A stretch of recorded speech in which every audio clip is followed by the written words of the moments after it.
ഈ 10th prelims പരീക്ഷ എഴുതുമ്പോൾ നിങ്ങൾ ശ്രദ്ധിക്കേണ്ട കുറച്ച് കാര്യങ്ങളുണ്ട്. എന്തായാലും മാക്സിമം ശരിയുത്തരം കറപ്പിക്കുക എന്നുള്ളതായിരിക്കണം നിങ്ങളുടെ ലക്ഷ്യം എന്ന് പറയുന്നത്. ഒരു മിനിമം കട്ട് ഓഫ് ഉണ്ടാവും. കട്ട് ഓഫ് കിടക്കുന്ന എല്ലാവർക്കും മെയിൻ പരീക്ഷ എഴുതാൻ സാധിക്കും. പരീക്ഷ ഭയങ്കരമായിട്ടൊന്നും പാടാകാനൊന്നും ഒരു പ്രിലിംസ് പരീക്ഷയും പാടാകാനൊന്നും പോകുന്നില്ല 10th പ്രിലിംസ് ആയതുകൊണ്ട് തന്നെ. പക്ഷേ അത്യാവശ്യം സ്റ്റാൻഡേർഡ് രീതി ചോദ്യങ്ങൾ വരാൻ സാധ്യതയുണ്ട്. ഇന്നലത്തെ ചോദ്യങ്ങളും ആ രീതി തന്നെയായിരുന്നു. സ്റ്റേറ്റ്മെൻറ്റ് രൂപേണയുള്ള ചോദ്യങ്ങളൊക്കെ ഉണ്ട്. പിന്നെ വൺ വേർഡ് രീതിയിലുള്ള ചോദ്യങ്ങളുണ്ട്. മാത്സ് ഒക്കെ പെട്ടെന്ന് ഒറ്റ നോട്ടത്തിൽ കിട്ടാത്ത, എന്നാൽ ഒന്ന് ശ്രമിച്ചാൽ ഉത്തരം കിട്ടുന്ന രീതിയിലുള്ള ചോദ്യങ്ങളൊക്കെയാണ്. പക്ഷേ 1.25 മണിക്കൂറേ ഉള്ളൂ സമയം നമുക്ക് ഈ ഒരു പരീക്ഷ മുഴുവൻ എഴുതാൻ. കൂടുതൽ ചോദ്യങ്ങൾ ശരിയുത്തരം കറപ്പിക്കുകയും വേണം. അപ്പോൾ അങ്ങനെ ഉള്ള ഒരു സാഹചര്യത്തിൽ മാക്സിമം ശരിയുത്തരം കറപ്പിക്കാൻ പരീക്ഷ എഴുതുമ്പോൾ ശ്രദ്ധിക്കേണ്ട കുറച്ച് രീതികളും അതുപോലെ ഇനിയുള്ള ദിവസം നിങ്ങൾ പഠനത്തിൽ ശ്രദ്ധിക്കേണ്ട കുറച്ച് കാര്യങ്ങളുണ്ട്. അത് ഡീറ്റെയിൽ ആയിട്ട് ഞാൻ ഈ ഒരു വീഡിയോയിൽ പറയുന്നുണ്ട്. ഒന്ന് നിങ്ങൾ മുഴുവൻ ഇതൊന്ന് കേട്ട് നോക്കുക. എന്തായാലും നിങ്ങൾക്കത് നഷ്ടമാവത്തില്ല. അടുത്ത പരീക്ഷയിൽ ഗുണമേ ചെയ്യത്തുള്ളൂ. അത് ഞാൻ ഉറപ്പ് തരുന്നു. 1.25 മണിക്കൂറാണ് ഈ ഒരു പരീക്ഷ എന്ന് പറയുന്നത്. നമ്മളിപ്പോൾ ചോദ്യപേപ്പർ കയ്യിലേക്ക് കിട്ടുമ്പോൾ ചിലപ്പം ആദ്യമേ വെച്ച് സ്റ്റേറ്റ്മെൻ്റ് ഒക്കെയുള്ള പാടുള്ള ചോദ്യങ്ങളാകാം, അല്ലെങ്കിൽ സ്റ്റേറ്റ്മെൻറ്റ് ചോദ്യങ്ങളൊക്കെ ആകാം. നിങ്ങൾക്ക് അറിയാവുന്നതിനെയാണെന്ന് വെച്ചോളുക. അതൊക്കെ നമ്മൾ പയ്യെ ആ ഓർഡറിൽ അങ്ങ് ചെയ്യാൻ തുടങ്ങുവാണെങ്കിലുള്ള പ്രശ്നം എന്താണെന്ന് വെച്ചാൽ നമ്മൾ ഓരോ സ്റ്റേറ്റ്മെൻറ്റൊക്കെ വായിച്ച് ഇതാണല്ലോ ശരി ഉത്തരം എന്ന് ആലോചിച്ച് അങ്ങനെ പയ്യെ ചെയ്ത് വരുമ്പോൾ സമയം കുറച്ച് അധികം ആദ്യമേ തന്നെ നഷ്ടപ്പെടും. നമ്മൾ ചിലപ്പോൾ ഒന്ന് വായിച്ച് നോക്കുമ്പോൾ ഒരു അരമണിക്കൂറോ അല്ലെങ്കിൽ 40 മിനിറ്റോ ഒക്കെ കഴിഞ്ഞിട്ടുണ്ടാകും. അയ്യോ ഇനിയിപ്പോൾ ഒരു 60 ചോദ്യം കൂടെ ചെയ്യാനുണ്ടെന്നുള്ള ടെൻഷൻ വന്നിട്ട് ബാക്കിയുള്ള ചോദ്യങ്ങൾ വേഗത്തിൽ ചെയ്യുമ്പോൾ നമ്മൾ പോലും അറിയാതെ ഒരുപാട് നെഗറ്റീവുകൾ വരാം. കൂടുതൽ ചോദ്യങ്ങൾ അറ്റൻഡ് ചെയ്യാൻ പറ്റാതെ വന്നേക്കാം. അങ്ങനെയൊക്കെയുള്ള സിറ്റുവേഷൻ ഉണ്ടായേക്കാം. വീട്ടിൽ ചെന്ന് നോക്കുമ്പോൾ ഭൂരിഭാഗം ചോദ്യങ്ങൾ അറിയാവുന്നതായിരുന്നു, എനിക്കൊന്ന് ശ്രദ്ധിച്ചിരുന്നാൽ കൂടുതൽ മാർക്ക് കിട്ടുമായിരുന്നു എന്നൊക്കെ തോന്നിപ്പോകും. അപ്പോൾ ആ ഒരു സിറ്റുവേഷൻ ഉണ്ടാകരുത്. അതുകൊണ്ട് നിങ്ങൾ ശ്രദ്ധിക്കേണ്ട ചില കാര്യങ്ങളുണ്ട്. അതെല്ലാം ഡീറ്റെയിൽ ആയിട്ട് ഞാൻ ഇനി അങ്ങോട്ട് പറയാൻ പോവുകയാണ്.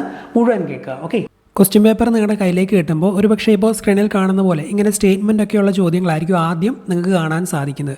ആദ്യമേ തന്നെ നമ്മൾ സ്റ്റേറ്റ്മെൻ്റ് ഉള്ള ചോദ്യങ്ങളിൽ തുടങ്ങാതെ, അതിപ്പോൾ നിങ്ങൾക്ക് ഒരുപക്ഷേ അറിയാവുന്ന ചോദ്യങ്ങളാണെങ്കിലും ആദ്യമേ അതിലേക്ക് ഇറങ്ങാതെ ചോദ്യപേപ്പർ പെട്ടെന്നൊന്ന് മറിച്ച് വിട്ട് സിമ്പിളായിട്ടുള്ള വൺ വേർഡ് രീതിയിൽ ചോദിക്കുന്ന, പെട്ടെന്ന് നിങ്ങൾക്ക് ഒറ്റ നോട്ടത്തിൽ തന്നെ ഉത്തരം മനസ്സിലാകുന്ന ചോദ്യങ്ങൾ ചെയ്യാൻ ശ്രമിക്കുക.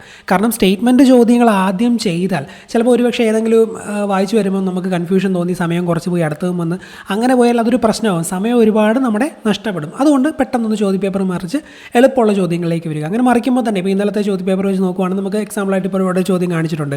താഴെ പറയുന്നവയിൽ ഏത് സമരവുമായി ബന്ധപ്പെട്ടതാണ് പ്രവർത്തിക്കുക അല്ലെങ്കിൽ മരിക്കുക എന്ന മുദ്രാവാക്യം ഗാന്ധിജി ഉയർത്തിയത് എന്ന്. വളരെ സിമ്പിളായിട്ടുള്ള PSC ഒരുപാട് തവണ ആവർത്തിച്ച് ചോദിച്ചിട്ടുള്ള ഒരു ചോദ്യമാണിത്. ഏതാണ്? ക്വിറ്റ് ഇന്ത്യ സമരവുമായി ബന്ധപ്പെട്ടിട്ടുള്ള ഒരു പ്രസ്താവനയാണ് പ്രവർത്തിക്കുക അല്ലെങ്കിൽ മരിക്കുക എന്നുള്ളത്. ഇതുപോലുള്ള ഒരുപാട് ചോദ്യങ്ങളുണ്ട്. അപ്പോൾ നമുക്കതെല്ലാം ആദ്യമേ മാർക്ക് ചെയ്ത് വെച്ചാലുള്ള ഗുണം എന്താണെന്ന് വെച്ചാൽ നമ്മുടെ ശരി ഉത്തരങ്ങളുടെ എണ്ണം ആദ്യമേ തന്നെ കൂടും, നമ്മുടെ കോൺഫിഡൻസും വർദ്ധിക്കും.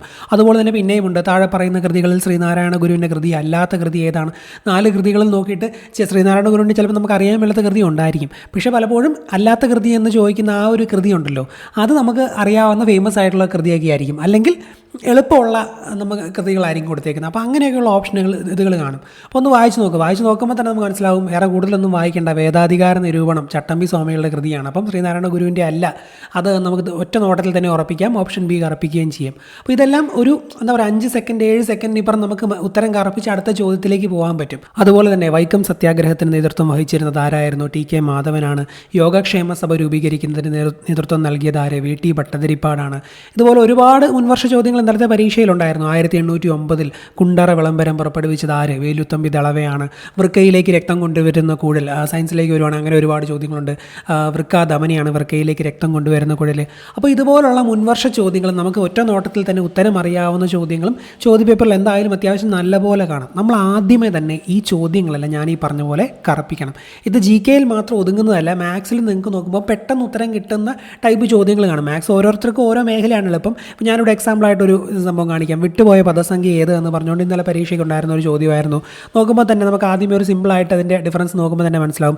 1 കഴിഞ്ഞ് 4 കൂടുമ്പോഴാണ് 5, പിന്നെ അത് കഴിഞ്ഞ് 5 കഴിഞ്ഞ് 6 കൂടുമ്പോഴാണ് 11, ഇപ്പം 4, പിന്നെ ഇത് 6, വ്യത്യാസം 6, പിന്നെ അടുത്ത് 11 കഴിഞ്ഞ് 8 കൂടുമ്പോഴാണ് 19, പിന്നെ 19 കഴിഞ്ഞ് 10 കൂടുമ്പോഴാണ് 29. അപ്പോൾ 4, 6, 8, 10 ഇരട്ട സംഖ്യകൾ ഇങ്ങനെ കൂട്ടി പോവുകയാണ്. സോ അടുത്ത എന്ത് വരും? 12ആണ്. 29നോട് 12 കൂട്ടിയാൽ 41 ആണ് നമുക്കറിയാം.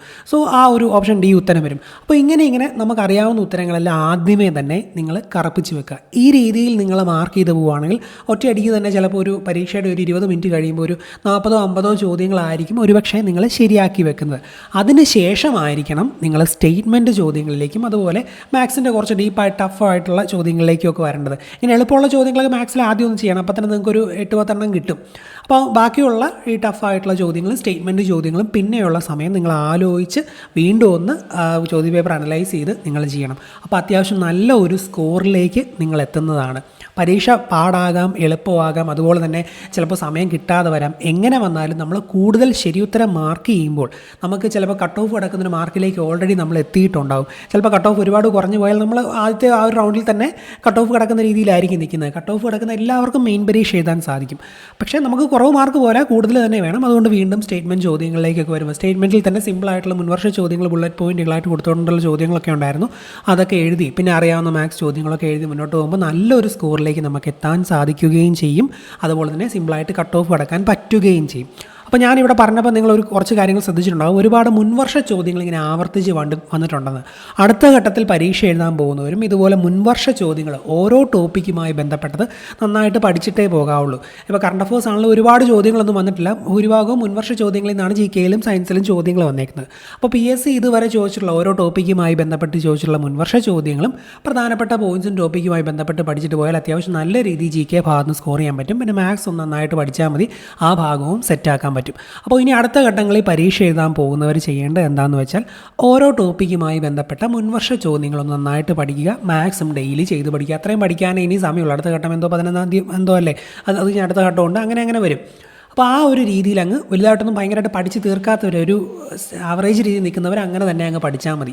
മുൻവർഷ ചോദ്യങ്ങളിൽ തന്നെ നല്ലപോലെ ചോദ്യങ്ങൾ വരും. അപ്പോൾ മുൻവർഷ ചോദ്യങ്ങൾ പഠിക്കാൻ നിങ്ങളുടെ ഈ സ്റ്റഡി മെറ്റീരിയലും കാര്യമൊന്നും ഇല്ലാത്തവർ നമ്മുടെ ഒരു കോഴ്സുണ്ട്, നമ്മുടെ ആപ്പിലാണ് ആ ഒരു കോഴ്സ്. ആ കോഴ്സ് മേടിച്ചാൽ മതി. അതിനകത്ത് ചെറിയൊരു ഫീസ് മാത്രമേ ഉള്ളൂ. അതിനകത്ത് ആ ഒരു കോഴ്സിനകത്ത് ഏറ്റവും ആദ്യത്തെ ഫോൾഡർ തന്നെ PYQ ആൻഡ് പോയിൻറ്റ്സ് എന്ന് പറയുന്നൊരു ഫോൾഡറുണ്ട്. അതിനകത്ത് കേരള ചരിത്രം, ഇന്ത്യൻ ചരിത്രം, അതുപോലെ കേരള ജോഗ്രഫി, ഇന്ത്യൻ ജോഗ്രഫി, അങ്ങനെ PDF-കൾ ഇട്ടിട്ടുണ്ട് നോട്ട്സായിട്ട്. ഓരോ PDF ഒരു 13-20 പേജ് അങ്ങനെയൊക്കെ റേഞ്ചിലാണ് കിടക്കുന്നത്. PSCയുടെ തന്നെ സ്പെഷ്യൽ എഡിഷനിൽ നിന്ന് എടുത്തിട്ടുള്ള PDF-കൾ നോട്ടായിട്ടാണ് നമ്മളിത് ഇട്ടേക്കുന്നത്. ബുള്ളറ്റ് പോയിന്റുകളായിട്ട് അതിനകത്ത് കിടക്കുന്നത്. അത് ആവർത്തിച്ച് കുറേ അങ്ങ് വായിക്കുക. അല്ലാത്ത കാര്യങ്ങളൊക്കെ താഴോട്ടുണ്ട്. നമ്മൾ നേരത്തെ തുടങ്ങിയ ഒരു കോഴ്സാണ്. പക്ഷേ ഇത് അങ്ങ് ആവർത്തിച്ച് വായിക്കുക. GK ഇത്രയെങ്കിലും നിങ്ങൾ മിനിമം പഠിക്കുക. എല്ലാ ടോപ്പിക്കിനും അങ്ങനെ ഇട്ടിട്ടുണ്ട്. അപ്പോൾ അത് വായിക്കുക. പിന്നെ മാത്സിന് വേറൊരു ഫോൾഡർ ഇട്ടിട്ടുണ്ട്. അത്യാവശ്യം വീഡിയോ ക്ലാസ്സും നോട്ട്സും ഒക്കെ അതിനകത്തൊക്കെ ഉണ്ട്. മാത്സ് കോൺസെപ്റ്റ് അറിയാത്തവർ അത് പഠിക്കാനും സഹായിക്കും. സ്റ്റഡി മെറ്റീരിയൽ ഒന്നും കയ്യിലില്ലാത്തവർക്ക് വേണ്ടിയാണ് ഞാനീ പറഞ്ഞത്. അതങ്ങ് മേടിച്ച് നിങ്ങൾ പഠിച്ചോളുക. ഓക്കെ. പിന്നെ ആപ്പിൻ്റെ ലിങ്കും കാര്യങ്ങളും ഒക്കെ വീഡിയോയുടെ ഡിസ്ക്രിപ്ഷൻ ബോക്സിലും കമൻറ്റ് ബോക്സിലും ഒക്കെ ഇട്ടേക്കാം. താല്പര്യമുള്ളവരത് ക്ലിക്ക് ചെയ്ത് മേടിച്ചാൽ മതി. സ്റ്റഡി മെറ്റീരിയൽ എല്ലാം കയ്യിലുള്ളവർ, ചോദ്യപേപ്പർ എല്ലാം കയ്യിലുള്ളവർ നിങ്ങളുടെ കയ്യിലെ ചോദ്യപേപ്പർ വെച്ച് അങ്ങ് പക്കായായിട്ട് ഇനിയുള്ള സമയം കൊണ്ട് പഠിക്കുക.